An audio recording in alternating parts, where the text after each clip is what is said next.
अब आपको बताएं कि कराची में पुरानी सब्जी मंडी के करीब तफरीही पार्क में गिरने वाले झूले की तहकीकात शुरू कर दी गई है।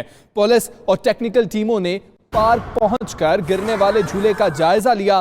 तहकीकाती टीमों ने पार्क में नस्ब दीगर झूलों का मयार भी चेक किया है। हादसे में जाम बहक होने वाली लड़की की तदफीन आज की जाएगी। हादसे में बच्चों और खवातीन समेत 15 अफराद जख्मी हुए थे। पार्क 3 दिन के लिए बंद किया गया है। इस हवाले से देखिए ये रिपोर्ट।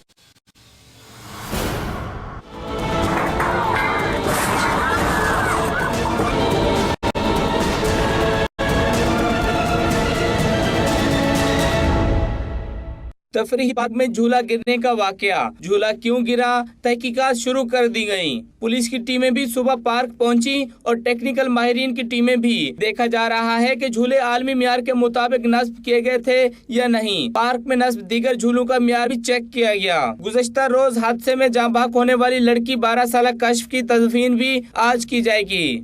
हादसे में बच्चों और ख्वातीन समेत 15 अफराद जख्मी हुए थे। हादसे के बाद पार्क को 3 दिन के लिए बंद कर दिया गया है। कैमरामैन शाहिद मलिक के साथ फयाज यूनिस, 92 न्यूज़, कराची।